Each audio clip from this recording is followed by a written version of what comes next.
जो हमारा आज का टॉपिक है वो है कोरिलेशन। बहुत ही सिंपल सा टॉपिक है। को का मतलब होता है म्यूचुअल एंड रिलेशन हम सबको पता ही है।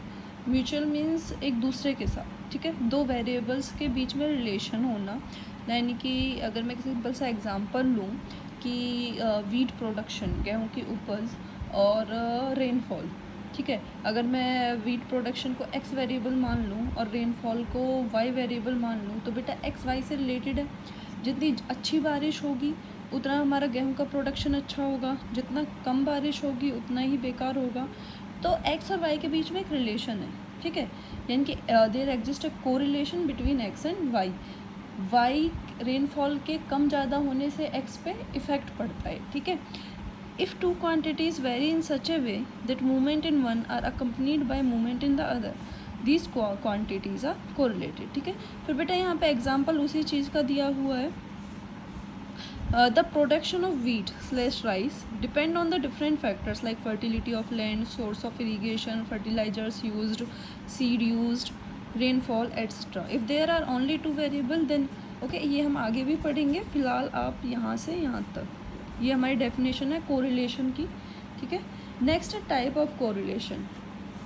पॉजिटिव और ये तीन टाइप हैं, पॉजिटिव और negative correlation, simple, partial and multiple correlation, linear and non linear correlation, ठीक है।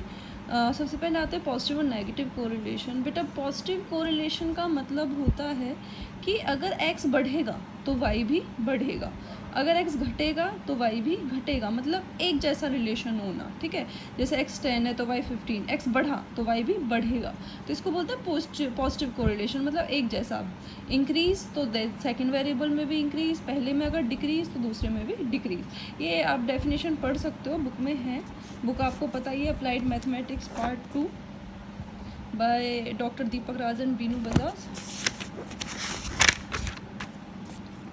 ठीक है। नेगेटिव कोरिलेशन होता है बेटा अपोजिट इफेक्ट होना, एक में इंक्रीमेंट मतलब दूसरे में डिक्रीमेंट, ठीक है, या फिर एक अगर कम हो रहा है तो दूसरा ज़्यादा हो रहा है।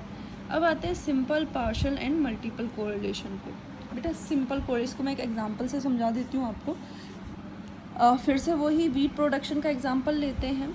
सिंपल कोरिलेशन होता है जब आप सिर्फ दो वेरिएबल्स के बारे में डिस्कस कर रहे होते हो, जैसे वीट की प्रोडक्शन और रेनफॉल। कितने वेरिएबल हैं? वीट की प्रोडक्शन को अगर मैं x मान लूँ और रेनफॉल को y मान लूँ तो कितने वेरिएबल्स के बारे में हम डिस्कशन कर रहे हैं? दो वेरिएबल्स के बारे में।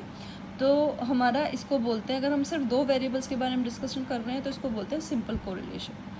पार्शियल एंड मल्टीपल, पहले हम पढ़ेंगे मल्टीपल। मल्टीपल कोरिलेशन होता है जैसे बेटा मैं वेरिएबल बढ़ा दूँ, wheat production, rainfall and fertilisers used, मतलब जो हम खाद वगैरह यूज़ कर रहे हैं, तीनों चीज़ें एक साथ एक दूसरे से रिलेटेड हैं। अगर हम तीनों को एक साथ स्टडी करें, ठीक है, कि फर्टिलाइजर्स का भी अगर हम इन्वॉल्व कर दें, रेनफॉल का भी, और तब देखें कि कितना प्रोड्यूस हो रहा है। एक हम सिर्फ रेनफॉल को देख रहे हैं तब वो सिंपल है, सिर्फ दो चीज़ों को देख रहे हैं कि प्रोडक्शन और रेनफॉल। एक हम दो से ज़्यादा चीज़ों को अगर एक साथ स्टडी करें उसे बोलते हैं multiple correlation. Partial correlation multiple तो होता ही होता है, ठीक है, ठीक है। लाइक अगर पार्शियल कोरिलेशन में दो से ज़्यादा फैक्टर तो आएंगे ही आएंगे, ठीक है। अब मल्टीपल से इसमें अलग क्या होता है? इसमें होता है कि जो हम वेरिएबल्स पढ़ रहे हैं ना वो एक दूसरे से इंडिपेंडेंट होने चाहिए। जैसे अभी जो मैंने एग्जांपल दिया, ये सेम एग्जांपल पार्शियल कोरिलेशन में भी अप्लाई होता है। Wheat production, rainfall and fertilisers use. बेटा यहाँ पे जो रेनफॉल है और जो फर्टिलाइजर्स यूज्ड है ये दोनों एक दूसरे से इंडिपेंडेंट है, मतलब रेनफॉल पे आप कौन सा फर्टिलाइज़र यूज़ कर रहे हो इसका कोई इफेक्ट नहीं पड़ने वाला, ठीक है, एक दूसरे से इंडिपेंडेंट है। आपकी रेनफॉल कितनी हो रही है इससे आपके फर्टिलाइज़र पे कुछ फ़र्क नहीं पड़ रहा, और आपका फर्टिलाइज़र कौन सा यूज़ कर रहे हो इससे रेनफॉल कम ज़्यादा नहीं होने वाली, ठीक है। तो ये हमारे पास क्या होना चाहिए कि दो से ज़्यादा होने चाहिए और एक दूसरे पे किसी चीज़ का इफेक्ट नहीं होना चाहिए, ठीक है। तो इसको हम बोलते हैं, हाँ, वीट प्रोडक्शन पे दोनों का इफेक्ट ज़रूर होगा, रेनफॉल का भी फर्टिलाइज़र का भी, पर आपस में दोनों का कोई रिलेशन नहीं। इसको हम बोलते हैं पार्शियल कोरिलेशन। उसके बाद आता है बेटा linear and non linear correlation. देखो लीनियर कोरिलेशन होता है, जैसे यहाँ से एग्जांपल से समझा देती हूँ, जैसे x 10 था तो y 70 था, ये इनिशियल था। x डबल हुआ तो y भी क्या हो गया? डबल। फिर इसमें 10 इंक्रीमेंट हुआ तो इसमें 70 का ही इंक्रीमेंट हुआ। देखो इसमें 10 का हो रहा है, नीचे 70 का हो रहा है। तो अगर ग्राफ ऐसे स्ट्रेट लाइन आए ना तो उसे बोलते हैं लीनियर कोरिलेशन, कि एक बार 10 का चेंज होने पे 70 का चेंज हो रहा है। तो हर बार जब 10 का चेंज होगा, हर बार, तो कितने का चेंज आएगा, इसमें 70 का ही चेंज आएगा, फिक्स है। नॉन लीनियर कोरिलेशन में ऐसा कुछ नहीं होता, मतलब कोई रिलेशन ही नहीं होता। यहाँ 10, यहाँ 70, यहाँ 15 हुआ है, यहाँ हो सकता है 55 हो जाए, कम हो जाए, ठीक है। लीनियर में होता है कि अगर 10 एक बार पता चल गया तो आपको कि 10 के इंक्रीमेंट पे 70 का इंक्रीमेंट होता है, तो हर बार 10 पे कितना होगा, 70। पर नॉन लीनियर में ग्राफ क्या आता है, कैसा भी आ सकता है, ठीक है, स्ट्रेट लाइन नहीं आता, ठीक है। अब देखो, और जो इसका क्वेश्चन आता है बेटा वो आता है कोफिशिएंट ऑफ रैंक कोरिलेशन के ऊपर। ये हमारा फॉर्मूला होता है, इसको मैं एक एग्जांपल से आपको समझा देती हूँ। 10 students were examined in economics and statistics. The ranks obtained by the student are as follows. Calculate the coefficient of rank correlation. सबसे पहले मैं आपको क्वेश्चन का मीनिंग बता देती हूँ। बेटा ये किसी बच्चे के इकोनॉमिक्स में मार्क्स हैं, marks in the sense rank है, ये स्टैटिस्टिक्स में है। वो बच्चा जो इकोनॉमिक्स में पूरे 10 बच्चों में टॉपर है, वो स्टैटिस्टिक्स में पूरे 10 बच्चों में कौन से नंबर पे है, सेकंड पे। जो सेकंड नंबर पे है वो स्टैटिस्टिक्स पे कौन से नंबर पे पहुंच गया, फोर्थ। होता है ना कि आप मैथ्स में तो टॉपर बन गए, 40 में से 40 ले आए, फिजिक्स में आपकी रैंक आ रही है सेकंड, थर्ड। तो ऐसा तो नहीं है कि हर सब्जेक्ट में आप टॉपर ही बनोगे।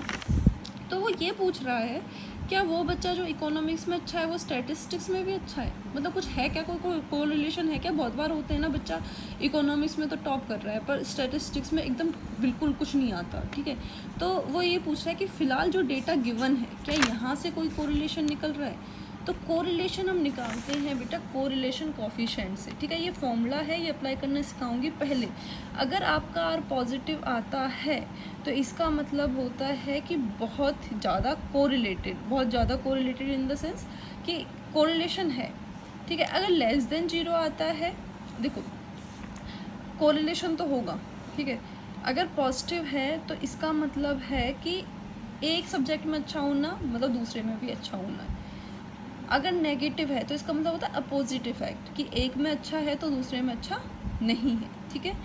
और हमेशा जो आर होता है बेटा वो -1 to 1 ही आता है, ये आपके क्वेश्चन करने में हेल्प करेगा। जो आंसर आएगा वो हमेशा क्या आएगा, -1 to 1। अब देखो फॉर्मूला हमारे पास ये है 1 - 6 summation d² upon n into n² -1। बहुत सिंपल है, ये आपकी R1 दी हुई है, ये आपको R2 दी हुई है। बेटा d का मतलब होता है दोनों का सब्ट्रैक्शन, ठीक है, ये आपने सब्ट्रैक्शन निकाल दिया।